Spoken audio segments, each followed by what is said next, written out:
तो ये video base है पोकेमॉन विकी पर, और इन्फॉर्मेशन के लिए डिस्क्रिप्शन में पड़े हुए लिंक को जाकर जरूर देखें। तो चलो वीडियो को स्टार्ट करते हैं। तो आज का टॉपिक है द लाइफ ऑफ पिकाचू। तो ऐश का एक इलेक्ट्रिक पोकेमॉन है पिकाचू, जो कि हमेशा ऐश के कंधे पर देखा जा सकता है, और ये ऐश का पहला पोकेमॉन है, इसलिए सबसे ज़्यादा लगाव भी ऐश को पिकाचू के साथ ही है। तो वेलकम बैक टू बोलोपीडिया बॉयज। तो इस चैनल पे हर हफ्ते 3 वीडियोस अपलोड होती रहती हैं, तो मेक श्योर टू सब्सक्राइब, और आने वाले अपडेट्स को बिल्कुल मत भूलने के लिए सब्सक्राइब करके ये बेल आइकन भी जरूर दबा देना और इसे ऑल पे भी कर देना। तो चलो स्टार्ट। तो जब वो पीचू था तब एक कैंगस खान को वो मिला जंगल में खोया हुआ, और पिकाचू के पास खुद की कोई फैमिली नहीं थी, इसलिए उसने कैंगस खान की फैमिली ज्वाइन कर ली। तो पिकाचू का बहुत अच्छा बॉन्ड बन चुका था इस कैंगस खान और उसके बच्चे के साथ, और इनके साथ बहुत मज़े कर रहा था पिकाचू। पर एक दिन पिकाचू ने इनकी फैमिली छोड़ दी। तो पीचूज दोस्ती की वजह से विकसित होते हैं, और कैंगस खान की यादों में ये पीचू से पिकाचू में तब्दील हो गया। तो आफ्टर इवॉल्विंग पिकाचू को तो अपना लुक काफ़ी पसंद आया नया वाला, और उसके बाद इसने बाय बाय किया और चला गया। और फिर किसी प्रोफेसर ओक के असिस्टेंट ने पिकाचू को पकड़ लिया और प्रोफेसर ओक के पास भेज दिया, और फिर प्रोफेसर ओक ने भी इसे एक ट्रेनर को दे दिया, ऐश कैचम को, जो कि बिल्कुल भी वक्त का पाबंद नहीं था और बहुत ही ज़्यादा लेट लतीफ़ था।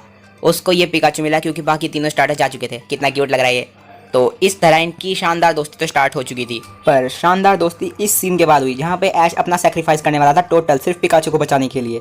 सारे स्पीयरों से अकेला लड़ पड़ा, और उसके बाद पिकाचू को बचाने के लिए ही ऐश पोकेमॉन सेंटर गया, जहाँ पे वो पहली बार टीम रॉकेट से मिला, और इस पोकेमॉन सेंटर में आने के रास्ते में ये मिस्टी से मिला। तो इस सब के बाद सब कुछ स्टोरी सिंपल चल रही थी। ऐश, मिस्टी, पिकाचू ट्रैवल कर रहे थे, हर दिन टीम रॉकेट आती थी पिकाचू को पकड़ने, सब कुछ परफेक्ट चल रहा था। तो पिकाचू ने अपना पहला जो टीममेट पाया वो था कैटरपी, जो कि जल्दी से मेटापोड बन गया और फिर जल्दी से बटरफ्री भी बन गया। तो पिकाचू का दूसरा टीममेट बना पिजियोटो, जो कि आगे जाकर पिजियोट बन गया, और फिर ऐश ने उसे जंगली पिजीज की प्रोटेक्शन के लिए छोड़ दिया। और फिर तो टीममेट बनते ही गए, जैसे कि बल्बासोर, उसके बाद चारमेंडर, फिर चारमिलियन, फिर चारिज़ार्ड, फिर स्क्वर्टल, फिर किंगलर, फिर प्राइमेप, फिर पता नहीं कितने और। तो कैंटो की इस जर्नी के दौरान पिकाचू मिस्टी की टोगेपी का बेस्ट फ्रेंड बन गया, और उसकी केयर टेक करने लग गया, और उसकी कीवी प्रॉब्लम सोल्व करने लग गया। तो ब्रोक से हारने के बाद ऐश ने पिकाचू की ट्रेनिंग करी और उसके इलेक्ट्रिक अटैक को स्ट्रॉन्ग करा, और उसके बाद ब्रोक को हराने में कैसे भी हराया, लेकिन हरा दिया। उसके बाद लेफ्टिनेंट सर्ज के राइचू से हारने के बाद पिकाचू हॉस्पिटलाइज हो गया, और उसके ऊपर ऑफर मिला था कि इवॉल्व हो जा, लेकिन इसने मना कर दिया, और उसके बाद इसने लेफ्टिनेंट सर्ज के राइचू को हरा दिया पिकाचू स्टेज में ही। और उसके बाद ऐश जीत गया अपना थर्ड बैच। तो जल्दी जल्दी इंडिगो लीग खत्म हो गई, और ऐश की रैंक टॉप 16 आई रीचे से हारने के बाद। तो ऐश तो वैसे बहुत उदास हो गया था, पर ऐश ने अपनी जर्नी कैरी ऑन करते हुए ऑरेंज आइलैंड्स की तरफ निकल पड़ा और कर दी एक और नई जर्नी स्टार्ट। उसके बाद पिकाचू, ऐश, मिस्टी, ब्रोक प्रोफेसर आईवी के पास गए वेलेंसिया आइलैंड पे उनसे जीएस बॉल लेने। तो ब्रोक ने तो वहीं रुकने का फैसला कर लिया, पता नहीं ऐसा क्या दिख गया इसे। तो ऑरेंज जर्नीज में ऐश और पिकाचू दोनों को एक नया दोस्त मिल गया था, Tracy. And after find out की ऑरेंज आइलैंड्स पे भी एक लीग ऑर्गेनाइज होती है, तो ऐश ने यहाँ पर लड़ने का भी मन बना लिया। तो ऑरेंज आइलैंड्स के अजीबोगरीब जिम लीडर्स के अजीब अजीब जिम टास्क की वजह से पिकाचू और ऐश का बॉन्ड स्ट्रॉन्ग होता गया, और फिर पिकाचू को नए टीममेट्स मिले, जैसे कि लैप्रेस। उसके बाद पिकाचू और टोगेपी बेकाबू हो गए थे ड्राउजी की वजह से, कैसिडी और बुच के बदतमीजी की वजह से। और उसके बाद पिकाचू को नया पार्टनर मिला, एक खाने वाला स्नोरलैक्स। और उसके बाद फाइनली ड्रेक के ड्रैगनाइट को ऑरेंज लीग में हराकर पिकाचू ने एक बड़ा फेम ले लिया और ऐश को ऑरेंज लीग जिता दी। और फिर ब्रोक वापस आ गया, और उसके बाद ऐश ने गैरी की ईवी से मुकाबला किया पिकाचू की मदद से, और पिकाचू वो मुकाबला बहुत बुरी तरह से हार गया। और उसके बाद ऐश ने जोटो जर्नीज स्टार्ट कर दी। तो ऐश और पिकाचू जोटो की तरफ निकल चुके थे मिस्टी और ब्रोक के साथ, और जोटो रीजन में जाकर धीरे धीरे कर पिकाचू के सारे पुराने दोस्त जाते गए, जैसे चाइज़ार्ड चला गया, उसके बाद स्क्वर्टल भी वापस चला गया, और उसके बाद लास्टली बल्बासोर भी चला गया।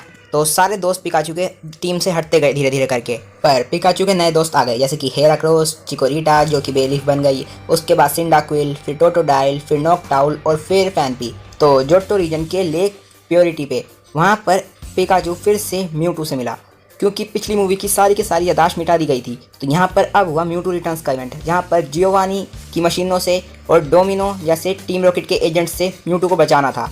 तो इस इवेंट में पिकाचू को इस बार ऐश के और सारे दोस्तों को इस बार मेमोरी नहीं मिटी, और इस बार इन्हें याद था म्यूटू। तो जोटो लीग में ऐश के पिकाचू ने कोई मेन बैटल नहीं लड़ा, लास्ट बैटल लीग का ऐश के चाइज़ार्ड ने लड़ा। तो इसी तरह इस रीजन का खत्म हो चुका था टाइम, तो अब वक्त था होएन रीजन में जाने का। तो होएन रीजन जाने के लिए ऐश और पिकाचू पहले सीफोम आइलैंड गए, जहाँ पे टीम रॉकेट ने पिकाचू को चुरा लिया और वहाँ पर टीम रॉकेट की एक खराब मशीन की वजह से पिकाचू को इलेक्ट्रिकल डिस्चार्ज हो गया।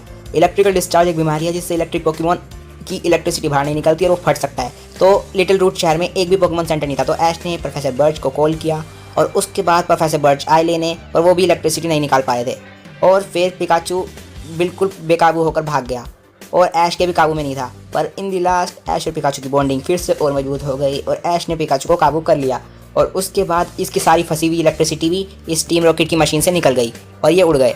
तो ऐश और पिकाचू की बॉन्डिंग तो मजबूत हो गई थी और पिकाचू को एक और क्लोज फ्रेंड मिल गई, मे, और उसके टॉर्चिक से भी पिकाचू ने दोस्ती कर ली। हाय टॉर्चिक, कैसी है रे तू? तो होएन जर्नी में पिकाचू और ऐश के और दोस्त बने, जैसे कि मे का छोटा भाई मैक्स, और उसके बाद जाकर ब्रोक भी वापस आ गया। और उसके बाद पिकाचू को बहुत से नए टीममेट्स मिले, जैसे कि टेलो जो स्वेलो बन गया, ट्रिको जो कि विकसित हुआ ग्रेवाइल में, फिर सेप्टाइल भी बन गया, फिर कोरफिश, फिर टोरकोल, फिर स्नोरून जो कि विकसित हो गया ग्लेली में। और उसके बाद टीम रॉकेट के एक हमले के दौरान ब्लास्ट में पिकाचू और म्याऊ दूर उड़ गए और उसके बाद पिकाचू की यादाश्त चली गई और म्याऊ ने उसे बहला के फुसला के टीम रॉकेट का मेंबर बना लिया। पर आखिर में ऐश ने इसको दिखा दिया फिर से कि भाई मेरे से अच्छा दोस्त नहीं है, और आखिर में इनकी बॉन्डिंग और मजबूत हो गई।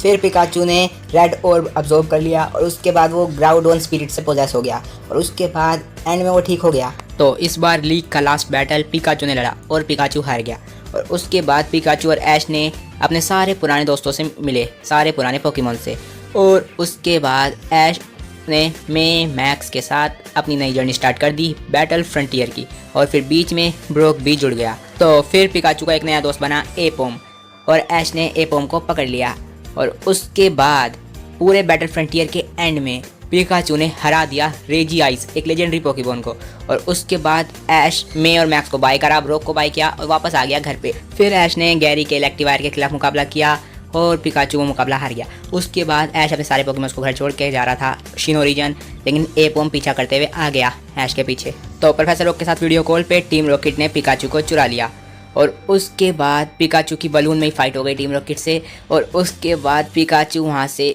उड़ के गिर गया दूर और वहाँ पे वो एक लड़की को मिला जो थी डोन। तो डोन को जख्मी पिकाचू मिला और उसने पिकाचू को पकड़ने की कोशिश की, पर ये ऑलरेडी ऑन पोकेमॉन है इसलिए नहीं पकड़ पाई।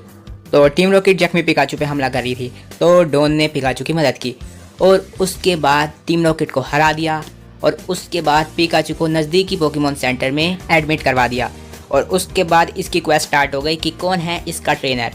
तो पिकाचू डोन के साथ था और यहाँ पर भी टीम रॉकेट ने एक और बार हमला किया और इस बार ऐश आ गया पिकाचू को बचाने, और फिर पिकाचू को पता चला कि ऐश ने एपोम की मदद से एक स्टारली पोकेमॉन को पकड़ लिया है, तो नया दोस्त बन गया पिकाचू का एक और। उसके बाद ऐश को नए कपड़े मिले मोम की तरफ से मिले हुए, और उसके बाद शिनो जर्नी स्टार्ट हो गई क्योंकि ब्रोक भी वापस आ चुका था।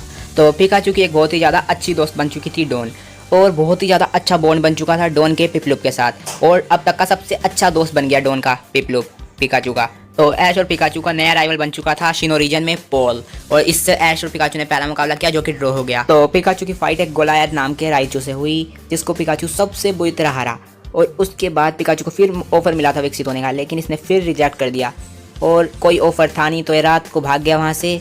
और उसके बाद पिकाचू ने अच्छी तरह ट्रेनिंग की और उसके बाद नेक्स्ट डे ये गोलायत बिल्कुल पिट गया पिकाचू से। तो लीग में पॉल के फ्रोस्लैश और उसके इलेक्ट्रीवायर से हारने के बाद पिकाचू ने एक लेजेंडरी पोकेमॉन लाटियोस को हराया टोबायस के, और उसके बाद गुड बाय कहने का टाइम आया पिपलुप और डॉन को। तो भाई पिपलुप तो भाई रो पड़ा, तो पिकाचू का सबसे अच्छा दोस्त पिपलुप। तो आखिर में सब कुछ बाय करके आ गए वापस ये लोग पैलेट टाउन में। तो फिर ऐश और पिकाचू गए यूनोवा रीजन, जहाँ पर टीम रॉकेट भी पीछे पीछे आ गई, और वहाँ पर जैक्रोम लेजेंडरी पोकेमॉन के थंडर क्लाउड की वजह से पिकाचू का सारा स्टैट रीसेट हो गया और वो इलेक्ट्रिक टाइप अटैक्स में वीक पड़ गया, और फिर पिकाचू लेवल 5 के स्नाइवी से हार गया। और उसके बाद आखिर में सब ठीक हो गया, पिकाचू के इलेक्ट्रिक टाइप अटैक्स फिर से ठीक हो गए। तो मेलवेटा टेम्पल जो कि जियोवानी ने काबू कर लिया था तीनों फोर्सेज ऑफ नेचर को, तो पिकाचू ने अपने एक बहुत ही ज़्यादा ताकतवर इलेक्ट्रो बॉल से पूरा का पूरा टेम्पल उड़ा दिया। तो यूनोवा रीजन के पिकाचू ने अब तक की सबसे ताकतवर तबाही मचाई थी भाई। और उसके बाद सब ठीक हो गया, मेलवेटा वापस चली गई, और उसके बाद आ गया था लीग का टाइम। तो लीग में पिकाचू आखिर में अभी विकसित हुए वे रियोलू या लुकारियो से हार गया। तो टीम प्लाज्मा ने पिकाचू का माइंड कंट्रोल कर लिया, उसके बाद ऐश के खिलाफ कर दिया, पर इन द लास्ट ऐश ने कुछ ना कुछ करके इसे शांत कर ही दिया। तो ऐश कैसे करता है यार ये? फिर ऐश और पिकाचू मिले अलेक्सा से, जो कि इन्हें वापस पहले टाउन ले आई। आयरस और साइलेंट को बाय किया। उसके बाद कार्लोस की जर्नी बस स्टार्ट हो गई थी। तो कार्लोस जर्नी के लिए निकल गए ये लोग। तो कार्लोस रीजन में पिकाचू को बहुत से अच्छे दोस्त मिले, जैसे कि क्लेमोंट बोनी, फिर फ्रॉकी, फिर फ्लैचलिंग, और उसके बाद हाउलूचा और भी बहुत से। और इन द लास्ट सरीना, इसे कैसे भूल गया मैं। हाँ, और कार्लोस रीजन का पिकाचू का बेस्ट फ्रेंड डैनी। तो कार्लोस रीजन में पिकाचू ने बहुत मज़े किए, नए नए दोस्त बनाए और आखिर में मूवी बनाई। स्टैंड ओवर भले ही हाउलूचा था, पर ये पीका मूवी बड़ी मज़ेदार थी यार। तो फिर बोनी को एक नया पोकेमॉन मिला स्क्विशी, जिसके पीछे पूरी टीम प्लेयर पड़ी थी। उसके बाद पिकाचू की बहुत सी फाइट हुई टीम प्लेयर से, और लीग में तो भाई तहलका मचा दिया। दो सूडो लेजेंडरी को एक ही बैटल में नॉकआउट, मतलब कहाँ एक ड्रैगनाइट को बनाने में इतनी प्रॉब्लम हो गई थी। उसके बाद ऐश और पिकाचू टीम प्लेयर द्वारा पकड़े गए। तो उसके बाद ऐश के अंदर से सारा का सारा बॉन्ड निकालने की कोशिश की जाई थी, इंक्लूडिंग ग्रेनिंजा। तो ग्रेनिंजा और ऐश, इन दोनों को अल्टीमेट बॉन्ड मशीन कहा गया है इन द जापानीज डब, अगर तुम डब को इंग्लिश सब में देखते हो तो उसके बाद कार्लोस क्राइसिस हैज़ बिगॉन। तो उसके बाद स्क्विशी क्यों कह रहा हूँ मैं, ज़ायगार्ड्स ने पूरी तबाही मचा दी। और जायंट रॉक, जो कि चेस्पी के अंदर के ज़ायगार्ड सेल से पोजेस होकर जायगार्ड जैसी आकार ले चुका था। और उसके बाद कार्लोस की तबाही स्टार्ट हो चुकी थी। और उसके बाद क्या हुआ ये तो बताने की ज़रूरत नहीं है। सारे ट्रेनर्स ने पूरे कार्लोस के मिलकर ज़ायगार्ड की कंप्लीट फॉर्म के साथ मिलकर पूरे कार्लोस की तबाही रोकी। और उसके बाद सब कुछ मंगलमय हो गया। और उसके बाद सबको गुड बाय करके वापस आ गया ऐश घर पे। तो अलोला में जाके पिकाचू को इतने वक्त की ट्रेनिंग के बाद रिलैक्स मिला थोड़ा सा, लेकिन यहाँ के बैटल्स बाकी सारे रीजन से बहुत ज़्यादा अच्छे थे। यहाँ पे पिकाचू का राइवल ही एक लेजेंडरी पोकेमॉन था, टापू कोको, और पिकाचू के पास जी मूव था, पहला फिनोमिना जो पिकाचू को मिला। तो पिकाचू की रैंक थी अल्ट्रा गार्डियन पोकेमॉन, और इसने लिली का पोकेमॉन को छूने का डर भी ख़त्म किया। और उसके बाद अल्ट्रा गार्डियन तो ये थे ही, तो बहुत से अल्ट्रा 20 पोकेमॉन से लड़ने को मिला। और पिकाचू ने अपना 1 मिलियन वोल्ट थंडरबोल्ट डेवलप किया, प्रोफेसर कुकुई और बर्नेट की शादी देखी। और उसके बाद इन दी एंड टीम रॉकेट के अब तक के सबसे ताकतवर वर्जन से ये लड़ा और उसे हराया। मिमिक्यू के फेरी टाइप जी मूव को इसने अपने 1 मिलियन वोल्ट थंडरबोल्ट से उड़ा के रख दिया। और उसके बाद लीग स्टार्ट हो गई, जहां इसने गुज़मा के गोली सपोर्ट को हराया, और बहुत बुरी तरह हराया, क्योंकि पहले वो इसे हरा चुका था। तो इन दी एंड ग्लैडियन के साथ फाइट हुई, उसके 2 पोकेमॉन्स को पिकाचू ने हराया। और उसके बाद गजलोड्स का हमला हो गया पूरे मेले मेले आइलैंड पे, उनको भी भगा दिया गया। और उसके बाद फाइनली प्रोफेसर कुकुई वर्सेस ऐश की लड़ाई हुई, जहाँ पर पिकाचू ने टापू कोको के लेजेंडरी जी मूव को भी अपने 1 मिलियन थंडरबोल्ट से ही डिस्ट्रॉय करके रख दिया। तो ऐश बन गया अलोला रीजन का पहला चैम्पियन। तो पिकाचू ने अलोला रीजन में अपनी पूरी पोटेंशियल दिखा दी एक ही बार में। तो अब पोकेमॉन जर्नीज में ऐश के पिकाचू को और ऐश को एक नया दोस्त मिल चुका है, गो है एक पोकेमॉन कैप्चरर, ऐसा ही कुछ कह सकते हैं। इसे पोकेडेक्स फील करना है। तो अब गैलार रीजन में ऐश के पिकाचू को बहुत से जायंटामैक्स पोकेमॉन, जो कि किसी लेजेंडरी पोकेमॉन से कम नहीं है, इतने ताकतवर पोकेमॉन से लड़ने को मिल रहा है। ये खुद जायंटामैक्स हो सकता है, और साथ ही साथ ये एटर्नाटस जैसे पोकेमॉन से भी लड़ चुका है। तो इतना सारा कुछ मज़े मिल रहे हैं पिकाचू को गैलार रीजन में। पोकेमॉन जर्नी सीरीज़ इसे बहुत ज़्यादा पावरफुल बना देगी। तो जर्नीज़ में पिकाचू स्ट्रॉन्ग तो है, पर इस पर ध्यान नहीं दिया जा रहा उतना, और ऐश अपने दूसरे पोकेमॉन में ज़्यादा ही ध्यान दे रहा है। तो पिकाचू को हो गई जलन। तो पिकाचू इस जलन की वजह से ऐश के पास से भाग गया। और उसके बाद ऐश को भी चिंता हो गई पिकाचू की, कहाँ गया भाई पिकाचू। तो ऐश के मोमेंट्स याद आ गए रास्ते में पिकाचू को, और वो वापस क्रीज लेबोरेटरी जाने वाला था, लेकिन तभी पीछे से आवाज़ आती है पिकाचू।